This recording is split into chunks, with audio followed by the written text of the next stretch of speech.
means temporary. Sat means eternal. So the non-eternal is the temporary things, which means material things. And thirst, or desire for material things, is an anartha, or a whole category or class of anarthas. We should not have desire for material things. Material things come automatically by our karma, or by our qualification. So there's no need to desire them, because what we desire and what we get are two different things. What we desire is what we may imagine. But what we actually get is the results of our karma. And that's going to come automatically. Whether we work or we don't work, we're still going to get the result of our karma.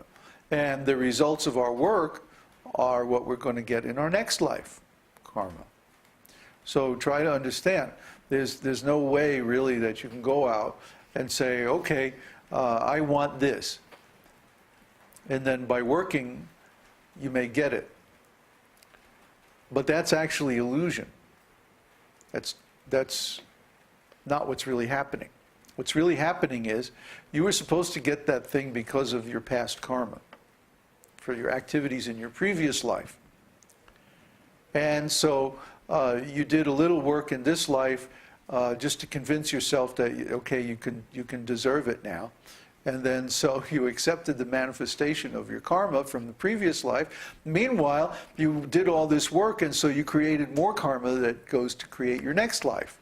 And that's how most people are going from life to life to life. You know, just like a worm on a plant. You ever see those worms? They sit on the branch or a leaf or something, and then they look around until they find another leaf, and then they transfer one end to that leaf, and then they move the other end over to the new leaf, like a plant worm. That's how we create our life, our next life. We're fixed in this lifetime, but by our work, we're creating the next lifetime. The results that we get in this lifetime are not exactly due to our activities in this life, but due to our activities in the previous life. And similarly, the results that we get in the next life are due to our activities in this life. So don't be confused. What you get in this life is not due to the work you're doing now. It's due to the work you already did in your previous life. And the work you're doing now is preparing your next life. So if you want to live in the spiritual world in your next life, you have to do spiritual activities now. Not at the end of your life, not maybe next lifetime or whatever. You have to do it now. And if you do, instead, if you keep asat trishna, if you keep taste or thirst for material things, if you desire material things, well, you may get them. But in the process, you're going to create another material birth in your next life. So be very careful to avoid this class of anarthas. The next class is called aparad. Aparad means offenses. And there, of course, there are 10 offenses against the holy name. But there are also other different offenses in deity worship and offenses to the Vaishnavas, which were discussed in the Nectar of Devotion. Offenses to be avoided, that chapter. I forget the number of the chapter exactly. But offenses are very dangerous, because by offenses we lose our taste for spiritual life. Our intelligence becomes covered over, and we gradually fall back into material activities. Because it's so gradual, sometimes it's hard to notice. Like somebody will be engaged in spiritual life, and they appear to be making some advancement, and then they get to a certain point and they get overconfident, and they make some offense, usually against another devotee. And then because of that, they gradually lose enthusiasm, and gradually they fall down back into material activities. So you sometimes see this. There'll be somebody who is like a big officer in a temple or something like this. But if you look at his day, he maybe goes in the temple in the morning, chants a few rounds, and then the rest of the day is all business. Money, money, money, business, business, politics, politics. What is this? Because of offenses, he has gradually fallen back into materialistic mentality, only in the context of religion, which is very dangerous. Okay? There's a story about this from the Shastra. One time, a big brahmana, like a temple, we would call him a temple president today. He's the master of a temple. He was walking along the path, and there was a dog sleeping in the path. So you know how dogs are. They find a nice warm spot, and then they just lay out, conk out. Dogs sleep anywhere and everywhere. So the brahmana became very angry and kicked the dog out of it. Get out of my way. So the dog said, "Oh, this is very bad. I'm going to take this to Lord Rama."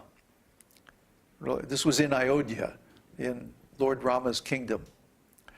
So the dog went to the court of Lord Rama and he accused the brahmana of mistreating him. And so, of course, the brahmana was summoned to the court, and he admitted, "Yes, I kicked the dog, and it probably wasn't right, And so then the Lord Rama asked the dog, "Well, what do you think his punishment should be?" And the dog said, "Make him the head priest of such and such temple."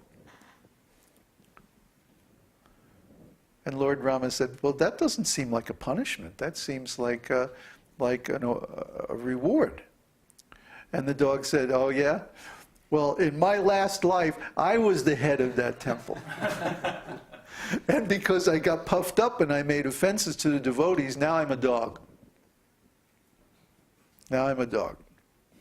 So you make him the head of that temple and he'll fall down." Ha ha ha.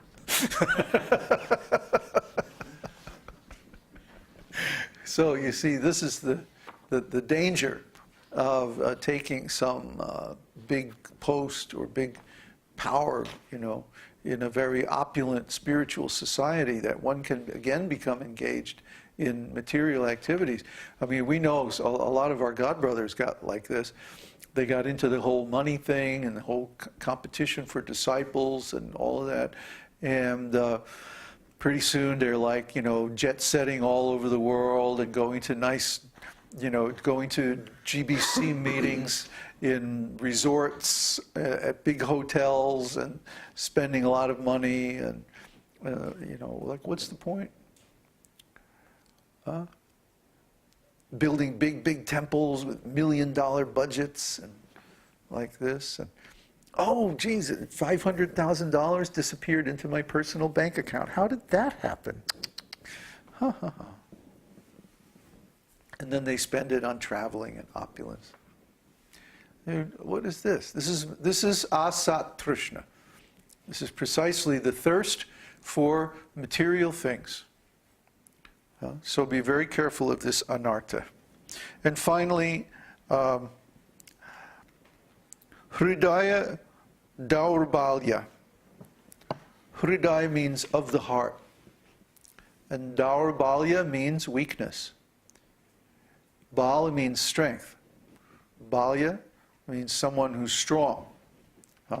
But dur means difficult or hard. So this could be translated either weakness of heart or hardness of heart. Either way, it has the same effect. If one's heart becomes hard, then what's the question of love? What's the question? You cannot love if our heart is made of stone, stone-hearted, hard-hearted. It's not possible to love. Little children can love easily because their heart's still soft. They haven't had so many bad experiences in life. And so they naturally tend to love. But then when people grow up and they become cynical and maybe they have some bad experiences in life, and their heart becomes hard. And so they don't trust easily, they're not affectionate, they become hard-hearted. Well, a hard-hearted person can't really engage in devotional service, because if you can't love Krishna, who can you love? Krishna is the most lovable, most attractive, cutest, most affectionate, most loving, most merciful person. If you can't love Krishna, then forget it. But the thing is, love doesn't turn on and off like a faucet, So if you can't love in people around you in this material world, then how are you going to love Krishna? Huh? That when we go in the temple, then all of a sudden we turn it on and, oh, I love you. And then we come out of the temple and turn it off. And then, where's my money?